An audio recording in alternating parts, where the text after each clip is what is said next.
Ok? Então, a gente pode dar início ao nosso estudo do livro Missionários da Luz. Estamos no capítulo 7, Socorro Espiritual. Então, para a nossa harmonização, convido a Adriana para poder fazer a leitura do nosso exórdio de hoje, que é extraído do livro Caminho, Verdade e Vida, capítulo 132, Sempre Adiante. E a recomendação da leitura de nossa mensagem é da nossa agenda, da data de... Deixa eu ver a data aqui. A mensagem da data de 16 de agosto. Mensagem de 16 de agosto é tirada do livro Caminho, Verdade e Vida. Está no capítulo 139 desse livro de psicografia de Chico, ditado por Emmanuel. Então, a mensagem é: quando nada enxergam além dos aspectos materiais da paisagem transitória, sobrevém inopinadamente a luta regeneradora. Então, repetindo, quando nada enxergam além dos aspectos materiais da passagem transitória, sobrevém inopinadamente a luta regeneradora. Então, convido a Adriana para poder fazer a leitura do nosso exórdio. Ok. Boa noite a todos. Sempre adiante. Traz a seguinte epígrafe. Porque de quem alguém é vencido, do tal faz também escravo. Segundo Pedro, terceiro 2 Pedro, segundo Pedro, capítulo 2, versículo 19. O espírito encarnado, a fim de alcançar os altos objetivos da vida, precisa reconhecer sua condição de aprendiz, extraindo o proveito de cada experiência sem escravizar-se. O dinheiro ou a necessidade material, a doença e a saúde do corpo são condições educativas de imenso valor para os que saibam aproveitar o ensejo de elevação em sua essência legítima. Infelizmente, porém, de maneira geral, a criatura apenas reconhece semelhantes verdades quando se abeira da transformação pela morte do corpo terrestre. Raras pessoas transitam de uma situação para outra com a dignidade devida. Comumente, se um rico é transferido ao lugar de escassez, dá-se a tão extremas lamentações que acaba vencido, como servo miserável da mendicância. Se o pobre é conduzido à elevada posição financeira, não raro se transforma em ordenador insensato, escravizando-se à extravagância e à tirania. É imprescindível muito cuidado para que as posições transitórias não paralisem os voos da alma. Guarda a retidão de consciência e atira-te ao trabalho edificante. Então, a teus olhos, toda situação representará a oportunidade de atingir o mais alto e o mais além. Que assim seja. Que assim seja, graças a Deus. Obrigado, Adriana, pela leitura do exórdio. Estão harmonizados pelo exórdio de Emmanuel. Nós convidamos Liana para proferir a prece de início.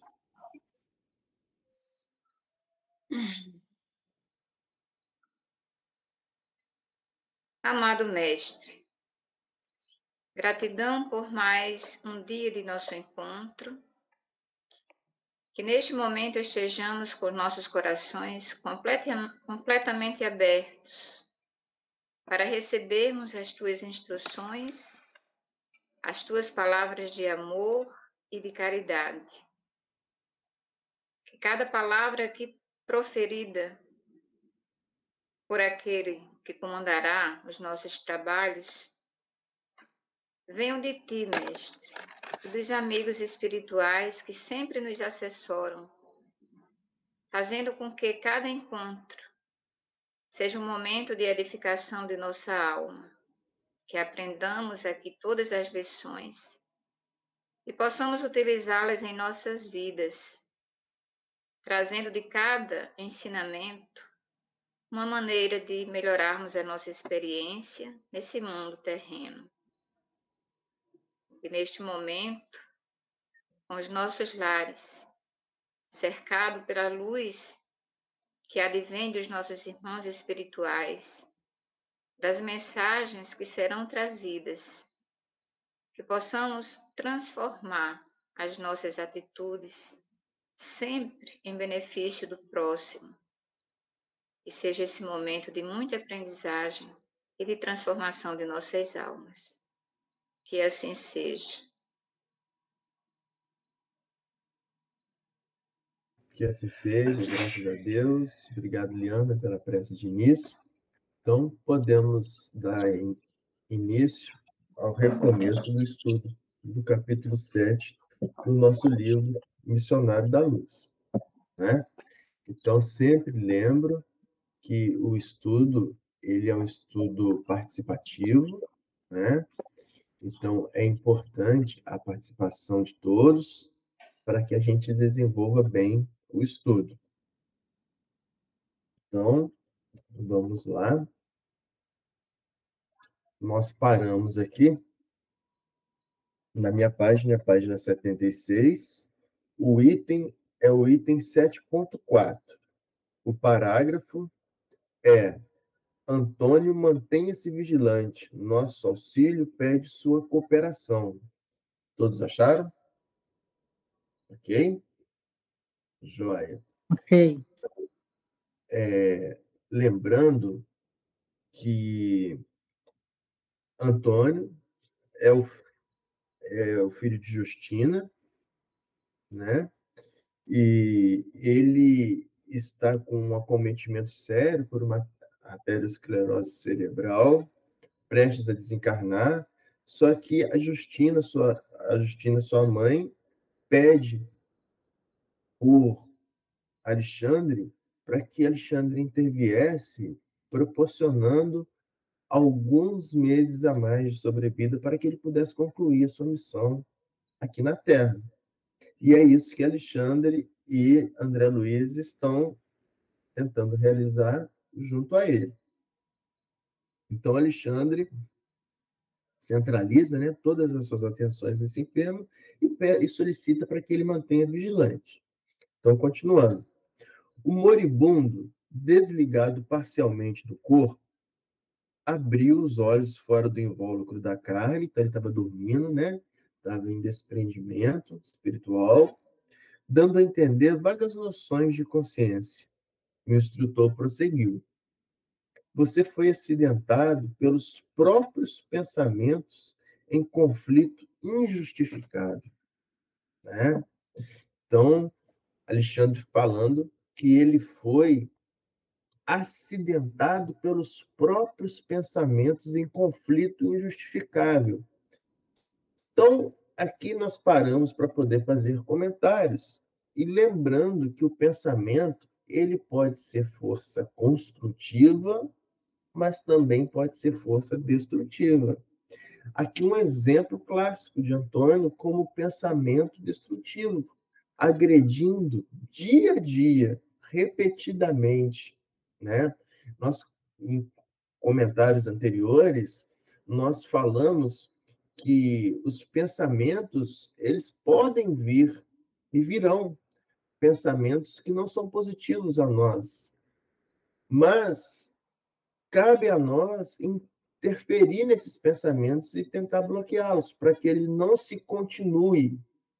E ele, porque se ele se continua, ele passa a ser normal na vida da gente. Pois não, Isabel? Pode abrir o som, tá? Pode abrir o som, que você está sem som. Falando nos pensamentos, eu vi numa instrução de meditação duas coisas, dois símbolos para a gente utilizar. Fazer dos pensamentos como se fossem bolhas de sabão. Eles estouram e vão embora. Não ficar muito, assim, preso a eles, querendo não pensar, porque é aí que a pessoa pensa, né? E outra é, imagina que eles são nuvens, eles passam. Muito bem. E a gente fala também, né, para fazer o que a gente chama de psicologia de substituição, né? Então, quando vem pensamentos que não são construtivos para nós, a gente faz uma substituição, a gente tenta focar a mente em outra coisa, né? Uma música, letra de uma música, um poema que a gente gosta, uma cena de um filme. Então, faz a substituição, né? Faz a troca, mas muito bem lembrado. Então, lembrar, conforme nos diz Isabel, que os pensamentos que não são úteis para nós, como bolhas de sabão, que se dissipam ao vento, né? Então, muito interessante isso. E, entrando nesse assunto, né? André Luiz, no seu livro Evolução em Dois Mundos, que a gente sempre cita esse livro aqui, o capítulo 9 desse livro, Evolução em Dois Mundos, é chamado Evolução e o Cérebro.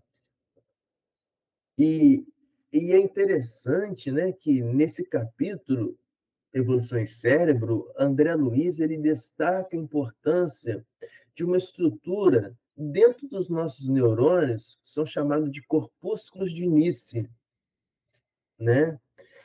E ele explica, né, nesse livro, nesse capítulo, Evolução e Cérebro, do livro Evolução em Dois Mundos, né, que a mente, né, ela fixa os seus propósitos transmitidos pelos pensamentos e as ideias que o espírito projeta no cérebro. Então, segundo André Luiz, né, essas projeções do espírito sobre o cérebro seria capturado nos neurônios e agrupado nas estruturas dentro das células chamadas estruturas corpúsculos de Nice, né? O corpúsculo de Nice ele é visual. Quando a gente examina o neurônio no microscópio, nós observamos estruturas densas, enegrecidas, que aí o pesquisador Nice deu o seu nome a essas estruturas, né? E aí é interessante que André Luiz ele diz nesse livro que uma substância, ele explica, né? Essa substância a expressar-se nos chamados corpúsculos de Nice, que podem sofrer a cromatólise é a degradação, tá? Então, essa substância, esse corpúsculo de Nice, segundo André Luiz, representa alimento psíquico, aurido pelo corpo espiritual no laboratório da vida cósmica, né? Então, os pensamentos oriundos pelo espírito, ele é depositado na célula em estruturas que nós observamos, chamadas esses corpúsculos de Nice.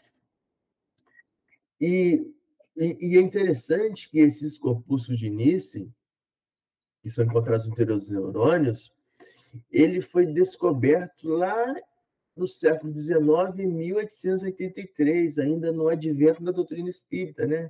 Que lançou ele no final do século na segunda metade do século XIX.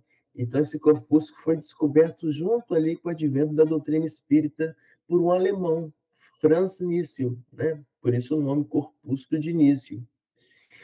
E esses compostos, eles são formados por estruturas depositadas na célula de retículo endoplasmático e ribossomos. Que estruturas celulares, para que serve isso? Essas estruturas, elas servem para a síntese das proteínas nas células, né? Para a síntese das proteínas. E essas proteínas, elas são responsáveis pelas funções celulares, né? E aí é interessante que para o neurônio entrar em ação, né, recebe os comandos do perispírito e o perispírito transforma em reações químicas pelo neurônio. Para que isso aconteça, precisa da síntese de proteínas. Então, é muito interessante, né? Que esses corpos de início é exatamente o depósito dessas estruturas que produzem essas proteínas em excesso, né? Então, mostrando, assim, como que as ideias, né, de André Luiz, elas estão muito casadas, né, com as descobertas da ciência e com as descobertas da psicologia, né? Então, vamos continuar, se ninguém quiser fazer nenhum comentário. Vamos continuar.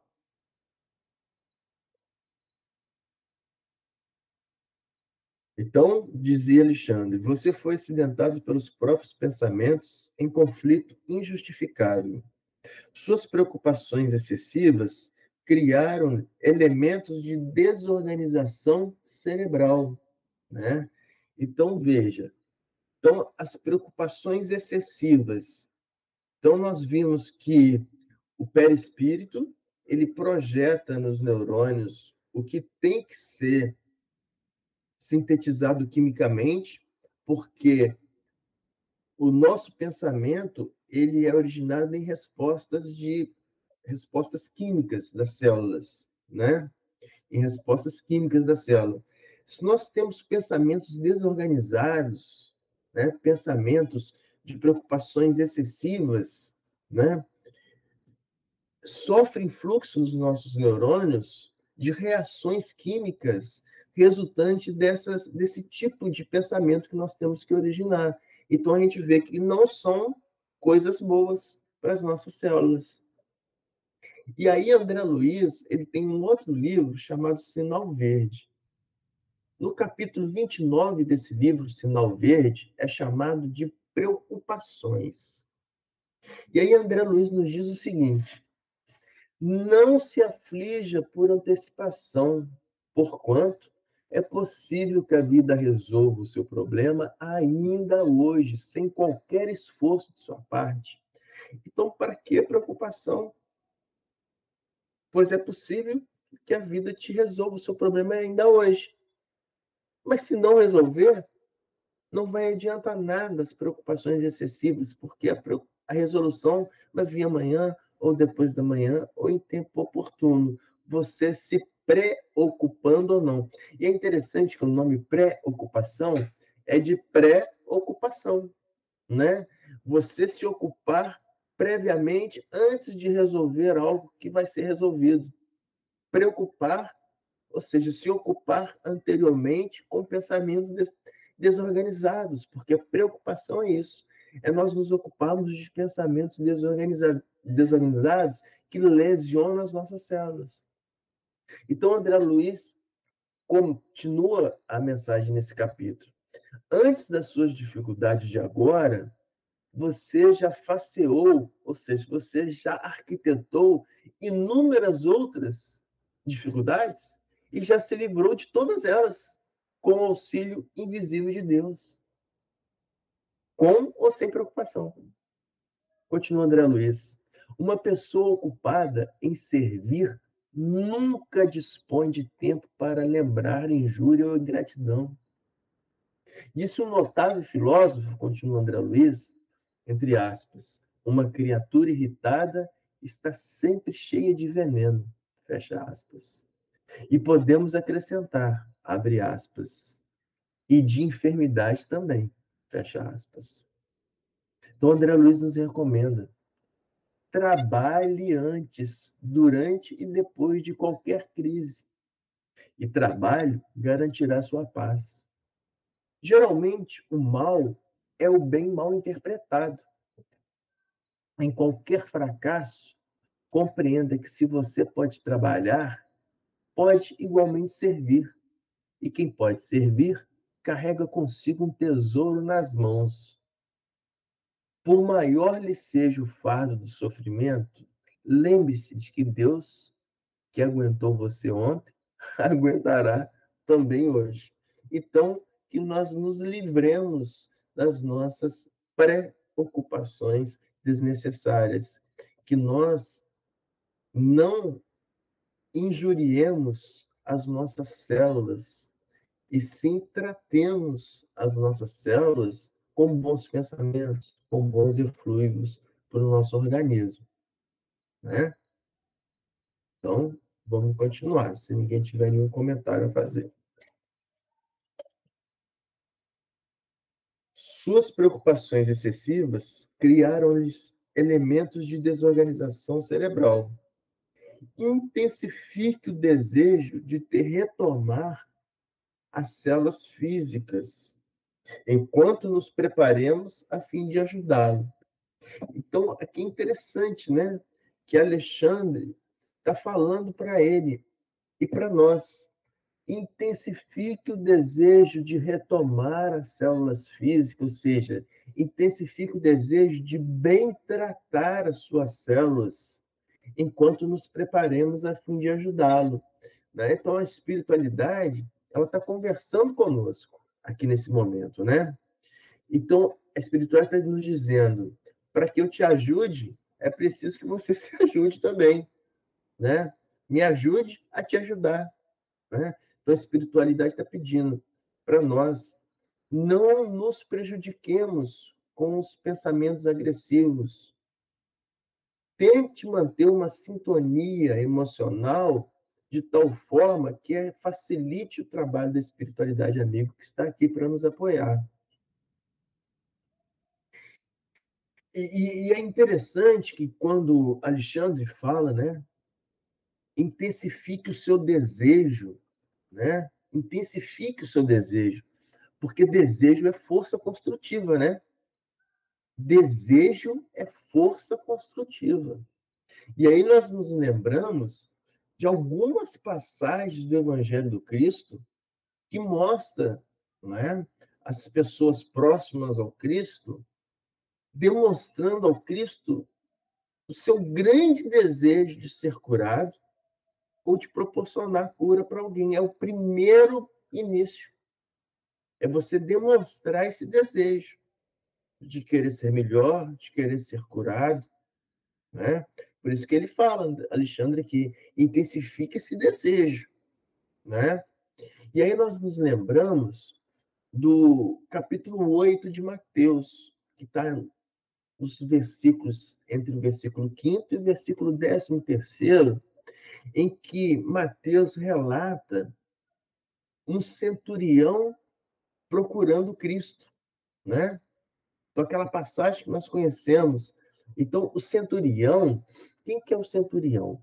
O centurião é aquele oficial do exército romano, né? Mas não é qualquer oficial. Era o oficial destacado das forças romanas, que tinham cursos especiais e que a ele era entregue somente missões especiais. Então, era o alto oficialato do exército romano. E naquele momento do Cristo, da passagem do Cristo, né, toda a Judéia já estava, a alta cúpula da Judéia estava contra os ensinamentos do Cristo, perseguindo o Cristo. E o centurião, que era esse oficial do exército romano, destacado na região da Judéia, era para defender os interesses de Roma, então defender os interesses da Judéia. Mas, naquele momento, esse centurião, que é esse oficial de Roma destacado, ele procura o Cristo. Está relatado aí no capítulo 5, no capítulo 8 de Mateus, nos versículos de 5 a 13. E aí esse centurião, quando procura o Cristo, ele diz para Cristo, né, ele pede desculpas por ele estar procurando, mas ele precisava que o Cristo curasse o seu servo, né? O seu servo que estava doente em casa, doentado em casa. Mas aí ele pede desculpa a Cristo, dizendo que ele sabia que Cristo, que a morada dele, esse oficial, não era digno da entrada do Cristo. Por que que não era digno da entrada do Cristo?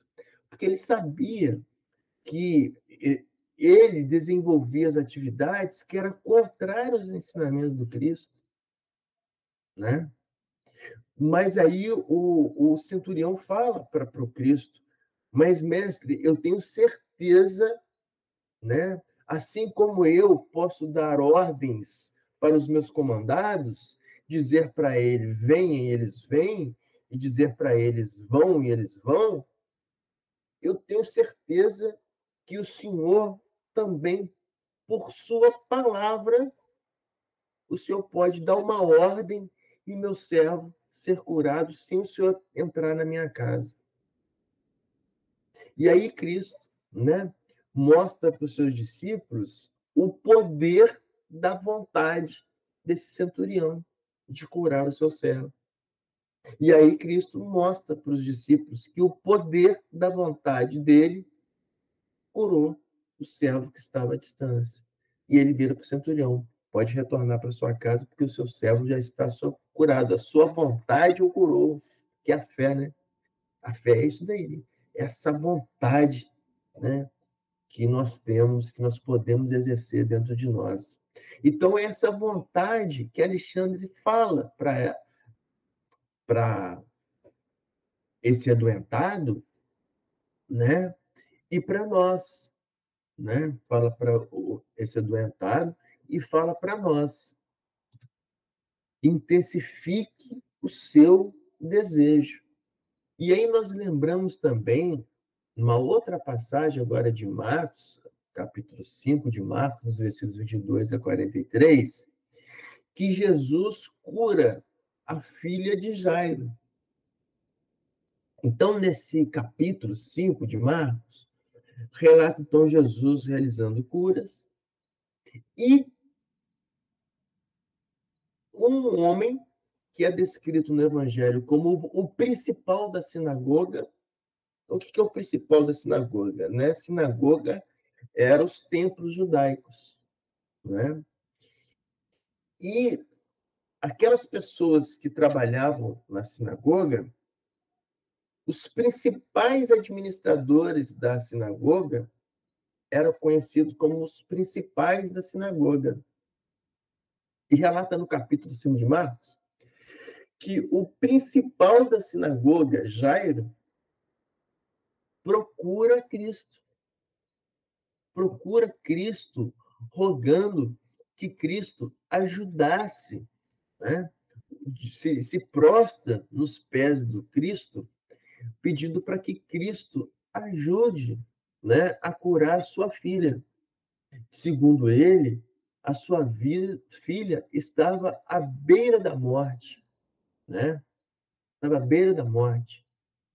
E aí é interessante, né, que quando Jairo ele se joga aos pés do Cristo, né, e vê o desejo de Jairo em curar a sua filha, Cristo já realiza a cura pelo desejo de Jairo. E é interessante que quando Jairo se joga aos pés de Cristo, e o Evangelho continua relatando que Cristo vai com Jairo, e nessa ida com Jairo acontece uma outra coisa, que a multidão está em cima deles, e Cristo sente ser tocado no meio daquela multidão, né? É a famosa cura da mulher hemorroída que nós sabemos, né? Aquela mulher que sangrava há 12 anos, já prestes do desencarne, e ela vai se arrastando e toca nas vestes do Cristo. E o Cristo pergunta quem me tocou, né? E olha para ela, e ela pede perdão para Cristo, porque ela se achava impura, porque ela estava sangrando, né? E Cristo fala para ela, né, que o seu desejo te curou. Então, ela é curada pelo grande desejo que ela tinha, e fé nesse desejo, né? Nesse caminho da ida para a casa de Jairo, acontece isso. E aí Cristo, quando acontece esse final desse episódio da mulher hemorroída, né? E é interessante que ele fala: a teu desejo, tua fé vos salvou, vai em paz, né? E seja curada deste mal, né?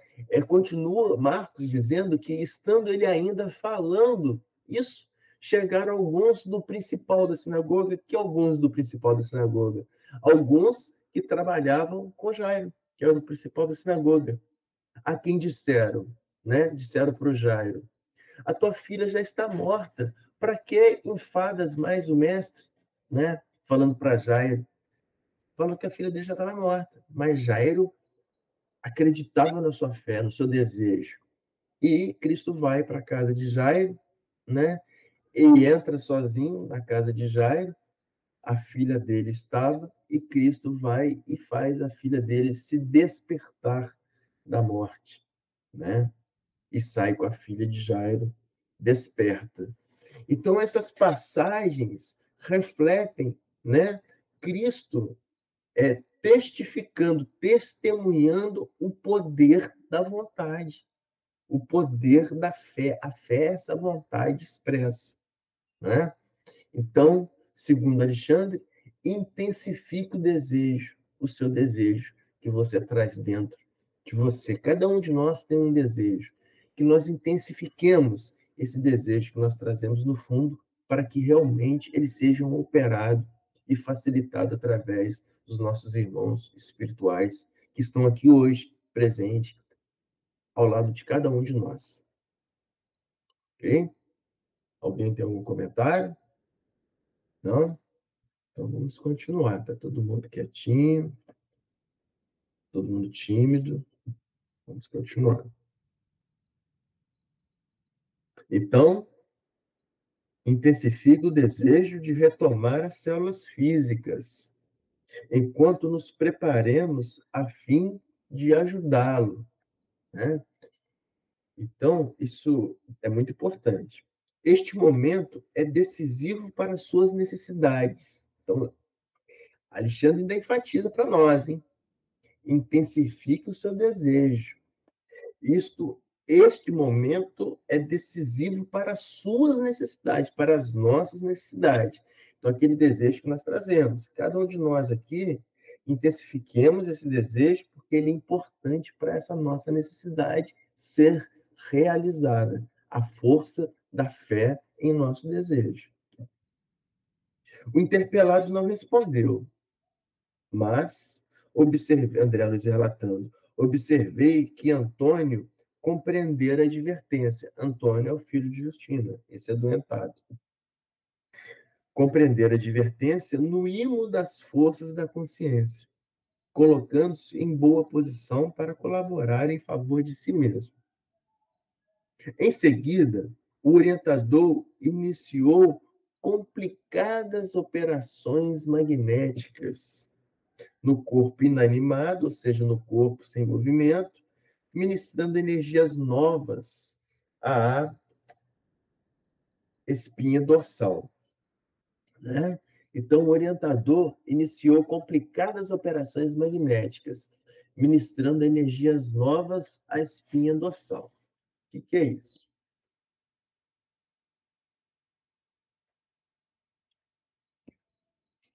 Então, a espinha dorsal é o feixe nervoso que comunica as informações do cérebro para todo o corpo. Isso que é a espinha dorsal. Então, é ali que parte todas as terminações nervosas de ligação ao cérebro com todo o corpo. Então, é nessa região que o orientador viu-se ministrando energias novas, né? Então, o orientador iniciou complicadas operações magnéticas, iniciando energias novas. O que é isso? Né? É a manipulação do fluido cósmico universal pela espiritualidade, manipulando esse fluido para que ele seja convertido em energias novas para quem o utilize. E aqui, então, eu vou lembrar para nós relembrarmos, né, da cocriação em plano menor, né? Então,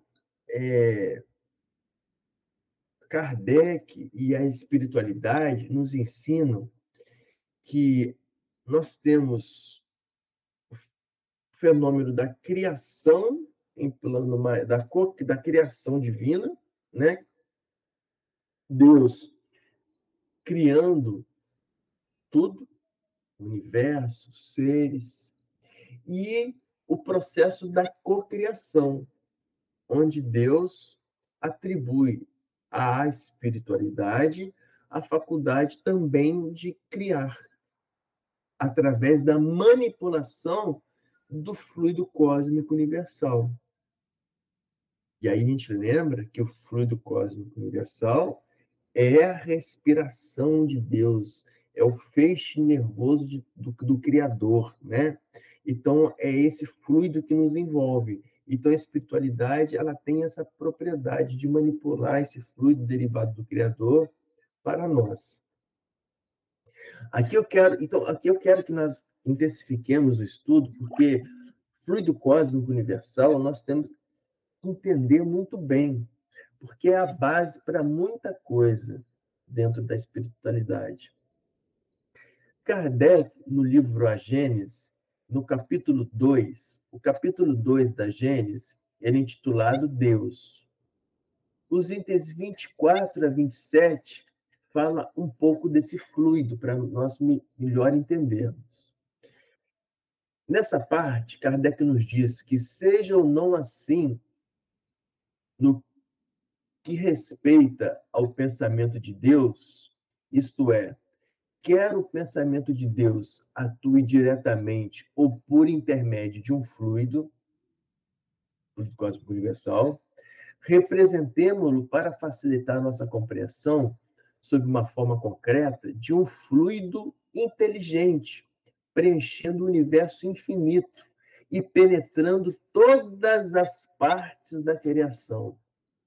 A natureza inteira está mergulhado nesse fluido divino. Kardec é a Gênese. Então, o fluido, que é o fluido cósmico universal, Kardec nos fala que é o fluido originado do Criador, e esse fluido, que é o amor, tá? O fluido cósmico universal é o amor do Criador. Ele está mergulhado em toda a criação. Então, ele está mergulhado nos mundos e nos seres, e em nós. Por isso que Paulo fala, não sou eu que vivo, mas ele que vive em mim. Porque nós estamos impregnados de fluido cósmico universal. Além de estarmos impregnados por dentro, estamos envoltos externamente por esse fluido cósmico universal. Então, veja que nós estamos diretamente ligados a Deus. Por isso que a comunicação aqui ela é instantânea, porque nós estamos ligados diretamente a Deus. Então, por isso que é Senhor, eu sei que tu me sondas, né? Salmo 139. Senhor, eu sei que tu me sondas. Tu me sonda por dentro. O Senhor está ligado em mim, né? Então, continua Kardec nos dizendo, ocorre fenômeno semelhante entre Deus e a criação, ou seja, Deus e nós. Deus está em toda parte na natureza. E é interessante que Sócrates fala isso no seu protocolo, no seu protocolo 16, os postulados 16, que são dos 21 postulados socráticos, né, do Evangelho segundo o Espiritismo, no 16, Sócrates fala isso. O amor está em toda parte na natureza. Sócrates fala isso. Está tendo o movimento dos astros. Então, quem puder depois ler o Evangelho segundo o Espiritismo, né, na quarta parte da introdução, Sócrates e Platão, os precursores da doutrina espírita, os postulados socráticos, postulado 16. Então, Sócrates fala que o amor está em toda parte da natureza. Kardec falava isso, né? No livro A Gênese, né? Falando que Deus, Kardec, está em toda parte da natureza, como o espírito está em toda parte no nosso corpo. Isso é interessantíssimo, né? Então, Deus está em toda parte da natureza, inclusive em nós, e o nosso espírito, que por isso que fala, nós somos imagens de Deus, né? Somos um pedacinho de Deus, o espírito. O espírito é criado por Deus, né? E esse espírito está no corpo. Então, assim como Deus está em toda a sua criação, o espírito está em todo o corpo, que ele está presente. Então, né, da ligação, né? A gente já viu várias partes, né? Mostrando a ligação do espírito, célula a célula, né? Então, o espírito está ligado célula a célula a todo o nosso corpo. Então, Deus está, segundo Kardec, em toda parte na natureza, como o espírito está em toda parte no corpo. Todos os elementos da criação se acham em relação constante com ele, com Deus, como todas as células do nosso corpo humano se acham em contato imediato com o ser espiritual, ou seja, com o nosso espírito. Por isso que o espírito ele reflete em todas as células do nosso corpo. André Luiz, então vamos para André Luiz agora no livro Evolução em Dois Mundos, né? Que ele fala muito bem também dessa cocriação. André Luiz, já no capítulo 1º desse livro Evolução em Dois Mundos, ele define o fluido cósmico, que foi definido por Kardec na Gênesis. Ele fala que esse fluido cósmico é o plasma divino, né? Plasma é aquela solução invisível, é o plasma divino, é o hausto do Criador. Hausto é a respiração do Criador, né? Ou seja, é aquela solução invisível ou força nervosa do todo sábio. Nesse elemento primordial, vibram e vivem constelações e sóis, mundos e seres, como os peixes no oceano. Então, nós vivemos no fluido cósmico universal, no pensamento divino. Então, a nossa vida está no pensamento de Deus. Então, nós podemos tirar desse fluido que está sobre nós todas as benéfices para o nosso corpo, para o nosso espírito. E aí, continua André Luiz, nesse capítulo, definindo o que é cocriação em plano maior e cocriação em plano menor. Por que a gente está falando isso? Porque André Luiz fala que o orientador iniciou complicadas operações magnéticas, ministrando energias novas no doente. Então, ele está co-criando, ele está pegando esse fluido cósmico que vem direto do Criador e manipulando para tratar o doente. Segundo André Luiz, a cocriação em plano maior, ele diz, nessa substância original, ou seja, que vem de Deus, ao influxo do próprio Senhor Supremo, ou seja, de Deus, operam as inteligências divinas a ele agregadas. Então, o que é isso? As inteligências divinas a ele agregadas são os espíritos puros, os espíritos crísticos, né? Esses espíritos puros, eles operam diretamente ligados ao Criador sobre o fluido cósmico universal em processo de comunhão indescritível. Aí ele fala, são os grandes devas da teologia hindu, né? Os devas da mitologia hindu, ou os arcanjos nas interpretações de variados templos religiosos, os cristos, né? Então, eles extraem desse hálito espiritual, né? Então, o hálito de Deus, os celeiros de energia, ou seja, os armazéns de energia com que constrói os sistemas da imensidade em serviço de cocriação em plano maior, de conformidade com os desígnios do Todo Misericordioso, que faz destes agentes orientadores da criação em céus, mostrando que esses espíritos crísticos, eles manipulam o fluido cósmico para criar mundos.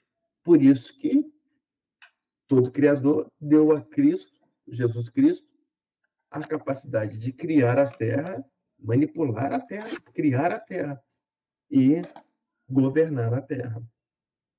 Mas tem a cocriação em plano menor.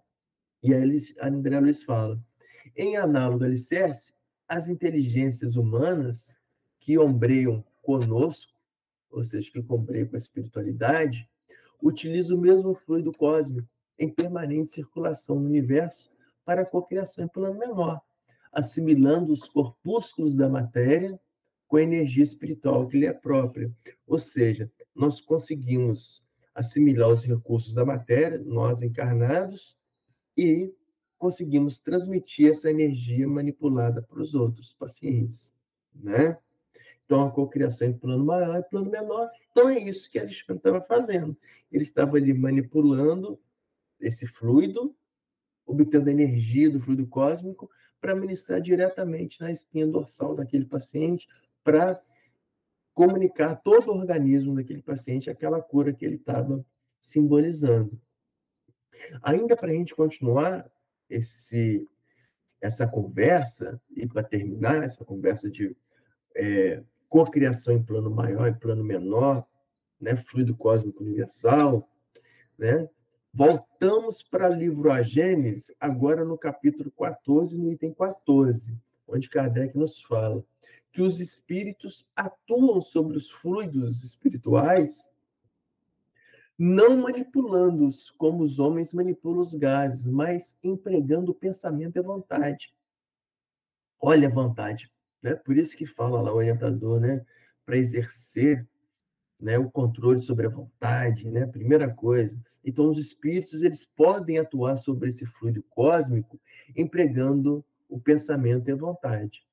Para os espíritos, o pensamento e a vontade são o que a mão é para o homem, né? Pelo pensamento, os espíritos imprimem àqueles fluidos, ou seja, ao fluido cósmico, tal ou qual direção. Os aglomeram, combinam ou dispersam, organizam com eles conjuntos que apresentam uma aparência, uma forma, uma coloração determinada. Mudam-lhes as propriedades como um químico muda a dos gases ou de outros corpos. Combinam-os segundo certas leis. É a grande oficina, o laboratório da vida espiritual. Então, o grande laboratório da vida espiritual é o fluido cósmico universal, onde nós estamos todos imersos. E esse fluido é manipulado muito bem pelos nossos irmãos espirituais. Pergunto se alguém tem algum comentário, alguma dúvida sobre fluido cósmico universal, sobre cocriação em plano, sobre criação, cocriação em plano maior ou cocriação em plano menor. No exército a gente fala o seguinte: quem não tem dúvidas tem dívidas. Tudo certo por aqui? Ninguém tem dúvida, só tem dívida então agora, né? Porque agora não pode falar que isso aqui não sabia, né? Então agora é dívida. Então, vamos continuar.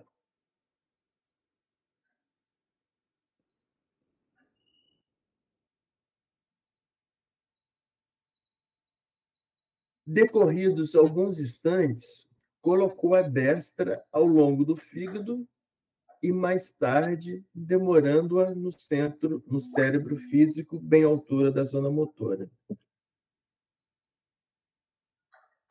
Pergunto a você, já que ninguém quer falar, agora eu vou fazer igual o professor, vou chamar um por um. Né, Liana? Você não faz isso com seus alunos? Agora eu vou fazer com vocês. Vou chamar um por um, puxando a orelha. Por que que Alexandre, se o paciente está com um problema no cérebro, por que que ele colocou a mão no fígado?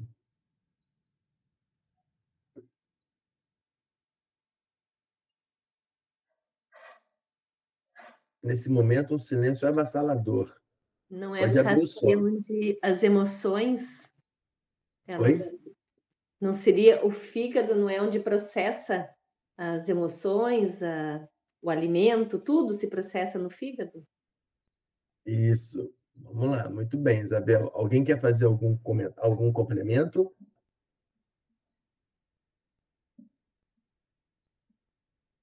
Tenho certeza que vocês estão pensando em algo. Expresse o que vocês estão pensando. Sim. Então, vamos lá. Oi, Kedma. Não. Ah, é porque... Espera aí, deixa eu colocar aqui. Tá ouvindo, né? Estou ouvindo. É porque o fígado, ele está ligado às emoções tanto quanto o cérebro, né?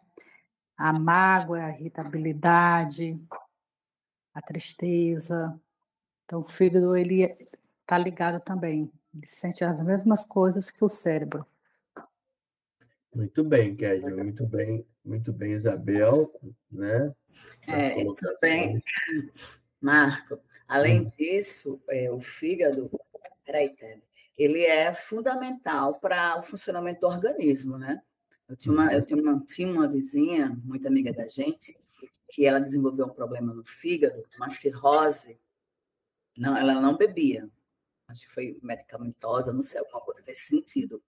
E por causa disso, ela teve vários problemas. Aí, assim, foi que a gente percebeu a importância do fígado, né? Aí, algumas pessoas falam que é como se fosse o segundo coração.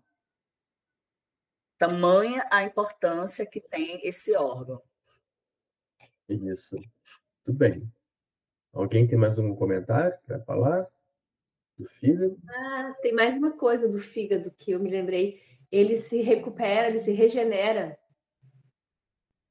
Capacidade de regeneração, né? E às vezes alguém faz a doação de uma parte do fígado. Uhum. Excelente. Mais algum É, comentário? o fígado ele pode 20% ficar e a pessoa sobrevive, né? Com 20% do fígado. O restante, se tiver algum problema, né?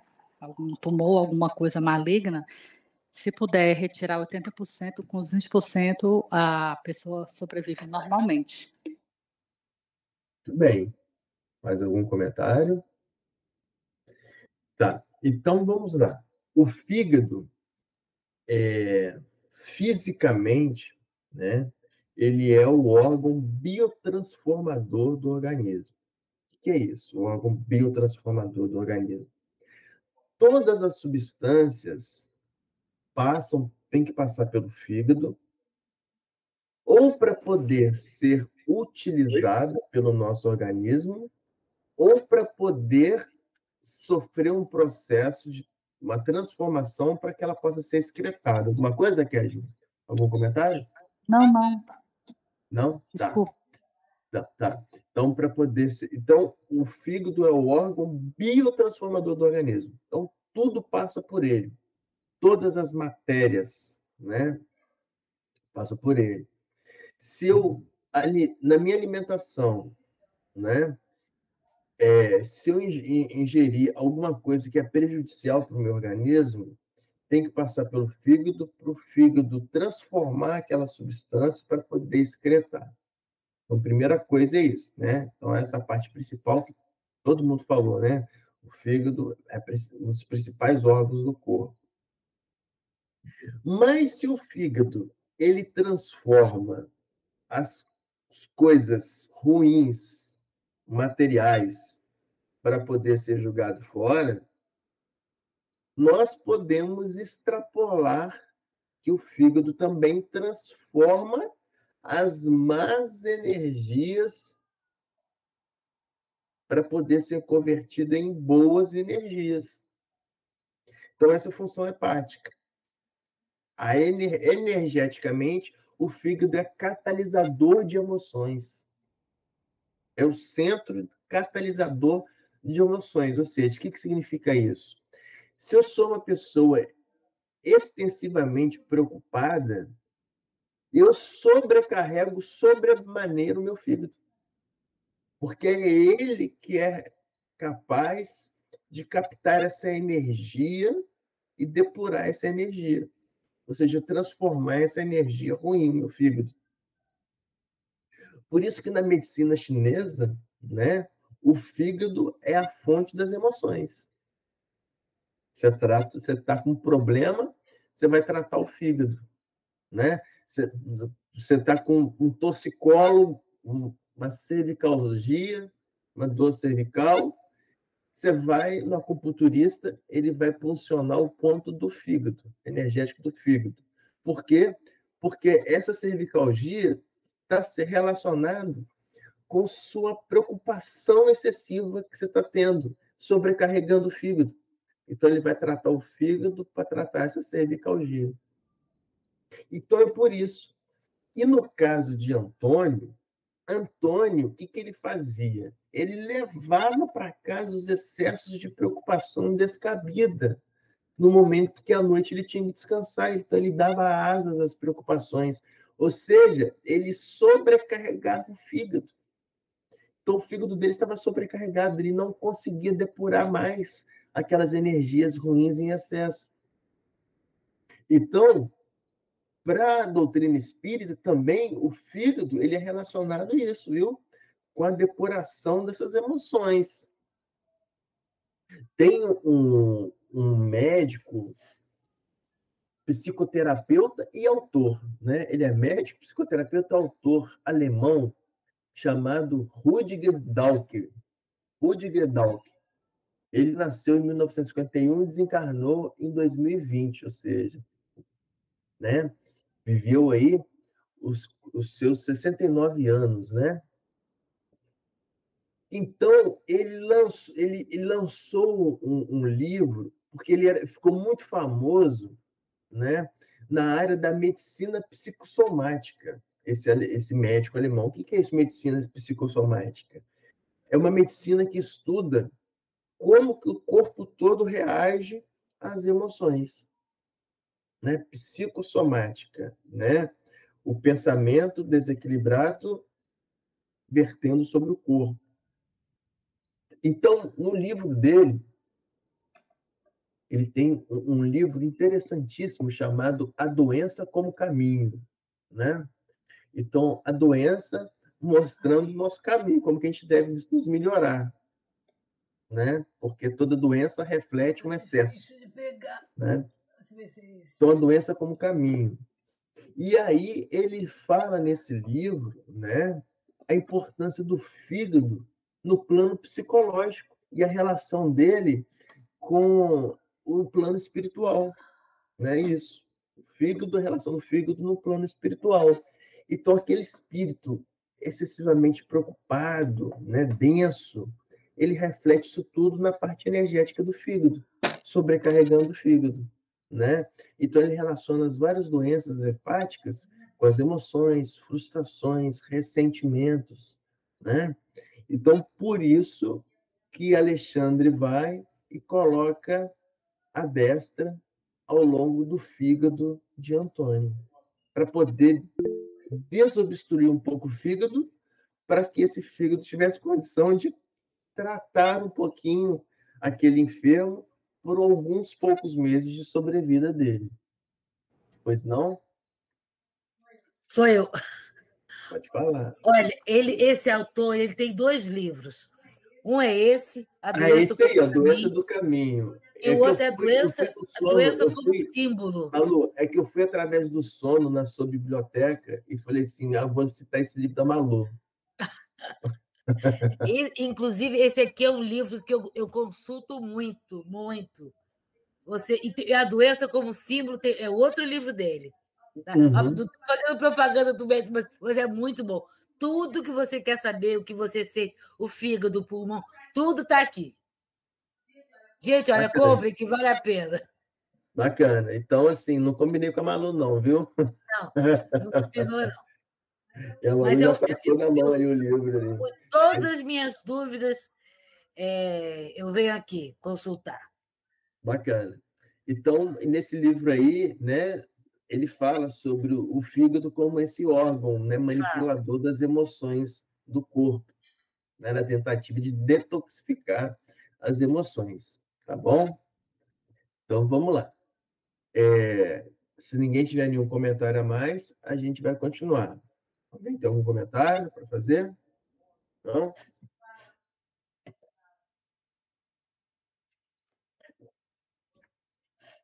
Então, vamos lá. Ô, Malu, tem um capítulo dele que chama O Fígado, nesse livro? Peraí, eu acho que tem, deixa eu ver. Tem tudo quanto é coisa.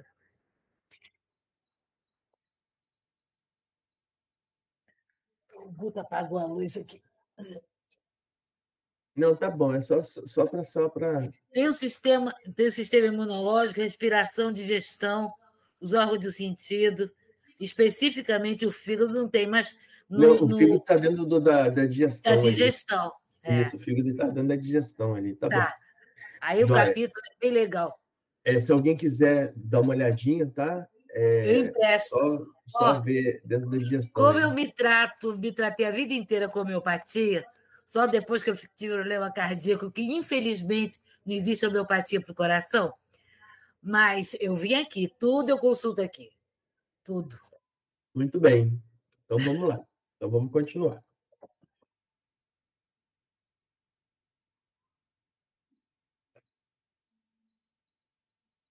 Então, colocou a destra ao longo do fígado e mais tarde demorando-se no cérebro físico, porque é ali que estava residindo o problema, né? A arteriosclerose cerebral. Bem à altura da zona motora, né? Porque era na parte da frente do cérebro, onde nós sabemos que a parte frontal do cérebro é relacionada à zona motora. Chamou-me e disse: André, mantenha-se em prece, cooperando conosco. convocarei alguns irmãos em serviço esta noite para auxiliar-nos. E acentuou após meditar por alguns segundos. O grupo do irmão Francisco não pode estar longe. Dito isto, Alexandre assumiu atitude de profunda concentração de pensamento. Então, Alexandre, ele assume uma atitude de profunda concentração de pensamentos. Por quê? Né?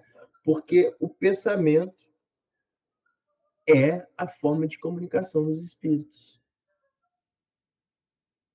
Aqui eu quero lembrar 3 partes do livro Pensamento e Vida, que foi ditado por Emmanuel para Chico em 1958. O prefácio do livro Pensamento e Vida, ele traz para a gente uma frasezinha que eu quero citar aqui. O nosso pensamento cria a vida que procuramos.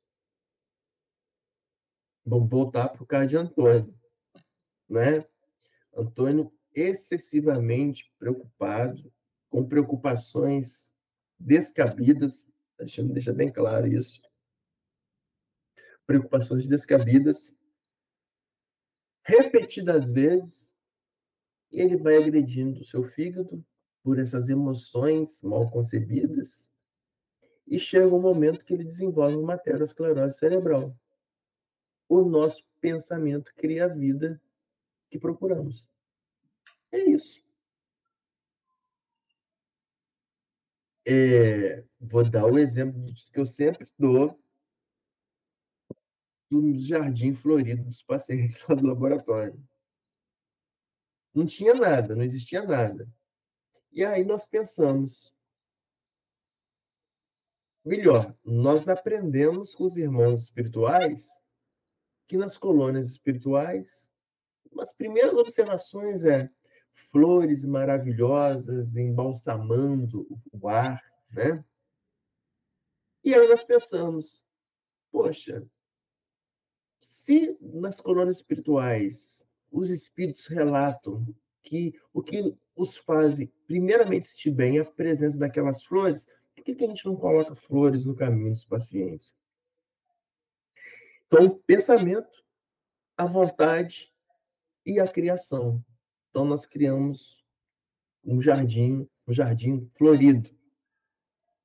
E nesse jardim florido, agora atrai passarinhos, beija-flores, insetos polinizadores, casa para os bichinhos, né? Temos iguanas que estão morando já no nosso jardim.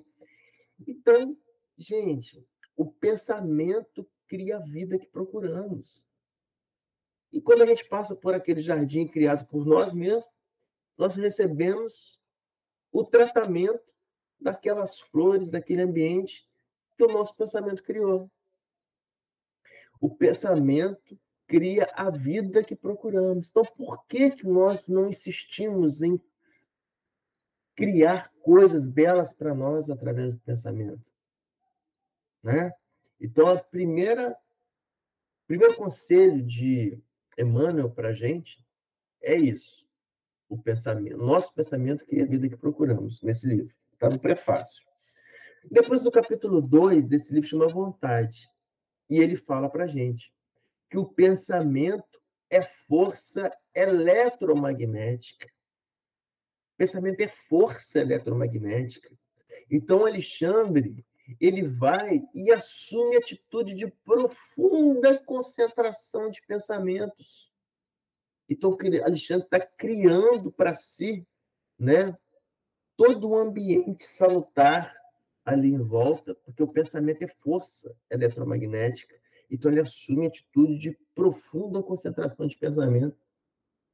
E, finalmente, o capítulo 5, Emmanuel traz para a gente que o pensamento é força criativa a exteriorizar-se da criatura que o gera por intermédio de ondas sutis. Então, nosso pensamento é força eletromagnética, emite essas ondas sutis e ele cria, ele plasma, né? Ele plasma. Então, por isso que alguns irmãos espirituais, eles plasmam coisas, né? Sheila, né, plasmava flores com Chico, né? Flores, o espírito Sheila. Então, o pensamento, ele cria, ele plasma, né? Então, o Alexandre estava ali, em atitude de profunda concentração de pensamentos, criando, plasmando, se comunicando, né? E aí ele diz, precisamos também das emanações dos amigos encarnados. Por quê? Porque nós, encarnados, nós utilizamos o veículo físico também para poder operar. E, através do veículo físico, nós servimos de instrumento para a espiritualidade poder trabalhar, para poder operar. Então, precisamos também das emanações dos amigos encarnados, né? Então, vamos continuar. Então, Alexandre assumiu a atitude de profunda concentração de pensamentos. Não passou mais de 1 minuto de pequena expedição de 8 entidades, 4 companheiros e 4 irmãs, penetrou o recinto doméstico em religioso silêncio. Então, quando Alexandre ele assume a atitude, né, de pensamento concentrado ali, então o pensamento ele comunica, então ele chama através do pensamento os irmãos espirituais, que vêm rapidamente, porque não tem distância para o pensamento, né? Saudamos-nos todos ligeiramente e o instrutor dirigiu-se, atencioso, à entidade que guardava atribuições de chefia. Francisco, né, é o condutor daquele grupo. Precisamos aqui das emanações de algum dos nossos amigos encarnados, cujo veículo material esteja agora em repouso equilibrado. Precisava do irmão que estivesse dormindo, mas que tivesse um espírito equilibrado para que ele pudesse desdobrar do sono equilibradamente e colaborar com o serviço. Marco. Pois não? Aqui eu fiquei na dúvida, mas por que precisa de um amigo encarnado? Por que a equipe de Francisco, junto com Alexandre e André, não podiam ajudá-los sem essa intervenção? Por que necessitou da intervenção do encarnado para ajudar outro encarnado? Sim. Por que no passe precisa de um encarnado para poder realizar as operações magnéticas, se nós sabemos que não é o médico que faz, é o espírito que está ali, né? Então, vamos lá. Por quê? Porque nós, encarnados, né, nós temos energias vitais, né, materializadas no veículo denso, né, que permite com que isso opere mais especificamente junto aos encarnados. Então, é o veículo físico e a energia vital que nós temos que serve como intercâmbio de tratamento para o indivíduo, né? É como o seguinte, se o espírito ele precisasse de operar, né? E nós fôssemos os instrumentos. Eu acho que me veio agora, não sei se é isso, talvez para eu entender.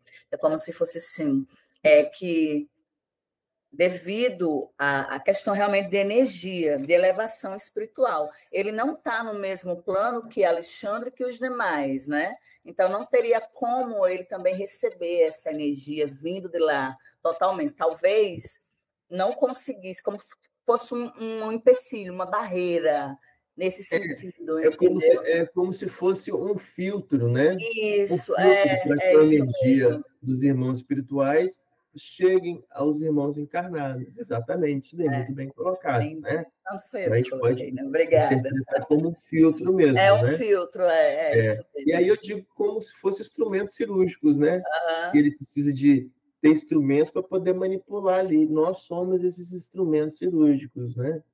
Aí, agora sou eu que vou falar. Agora, quando a gente está fazendo uma tapioca, a gente pega a peneira, a mesma quantidade que a gente coloca na peneira, a gente vai fazendo, vai peneirando, não coloca de uma vez, né? Então, ele não poderia receber esse fluido de uma vez, teria que ser filtrado. Então, o encarnado Afonso, ele serve como essa peneira para Essa peneira filtrar isso. que vai jogando pouco a pouco aquela Pouco a energia, pouco né? a energia, que ele não está no nível, na elevação espiritual, na mesma energia, talvez até ele não aguentasse, né?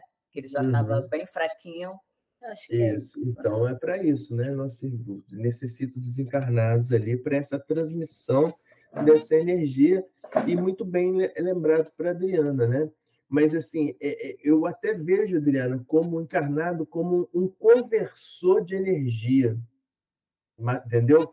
Porque você tem essa energia espiritual que o encarnado, o médium, recebe essa energia e converte essa energia para a modalidade do espírito encarnado. Isso mesmo, é uma conversa. Né? Entendeu?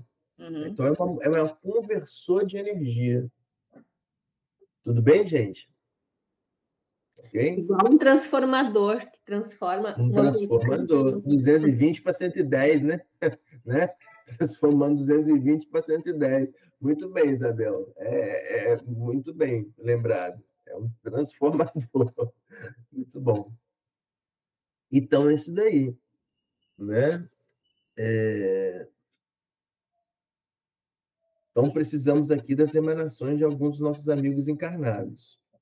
Ao passo que o novo irmão observava cuidadoso o agonizante, Alexandre acrescentava: conforme observa, estamos diante de um caso gravíssimo. É preciso muito critério na escolha do doador de fluidos. Né? Então, o que acontece? Se você pega um transformador oscilando muito, Isabel, em oscilação, ele não consegue transformar, levar a energia de forma correta. Então, se você pega alguém que tiver instável, né, não consegue, né? E o paciente está sensível, aí não tem como, né? Então, como o paciente era crítico, precisava de alguém estável, né? Estável, para poder transportar essa energia de forma a ser recebido corretamente para aquele indivíduo que está em estado crítico, né? O dirigente dos socorristas pensou um momento e obtemperou: temos um companheiro que nos atenderá razoavelmente. Trata-se de Afonso. Enquanto irei buscá-lo, nosso grupo auxiliará sua ação curativa, emitindo forças de colaboração magnética por meio da prece. Então, olha lá, eles não iam operar diretamente, mas indiretamente através da prece. E aí é interessante que Emmanuel, nesse livro Pensamento e Vida, em 1958, no capítulo 26, chamado Oração, ele define a prece. Né? Emmanuel nos diz que a prece impulsiona as recônditas energias do coração, liberando-as com as imagens de nosso desejo. Mas o coração aqui, gente, é o coração espiritual, tá? É o centro de desejo, né?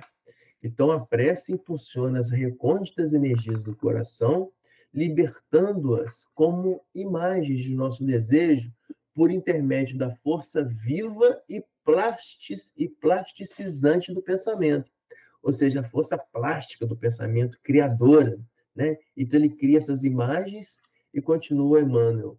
Imagens essas que, ascendendo às esferas superiores, ou seja, essas imagens subindo para as esferas superiores, tocam as inteligências visíveis ou invisíveis que nos rodeiam, pelas quais comumente recebemos respostas do plano divino.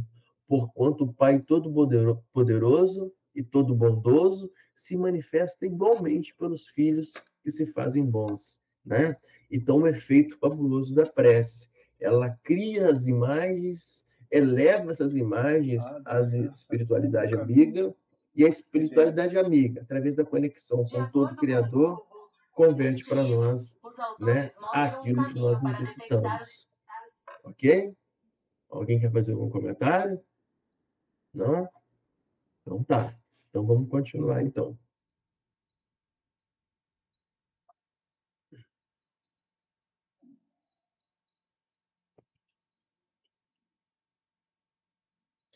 Francisco ausentou-se imediatamente. Nesse instante, a velhinha aproximou-se do instrutor e falou respeitosa: se há necessidade de frutos de irmãos encarnados, quem sabe poderíamos empregar um concurso de minhas netas, que repousam nos aposentos próximos. Não, respondeu Alexandre delicadamente.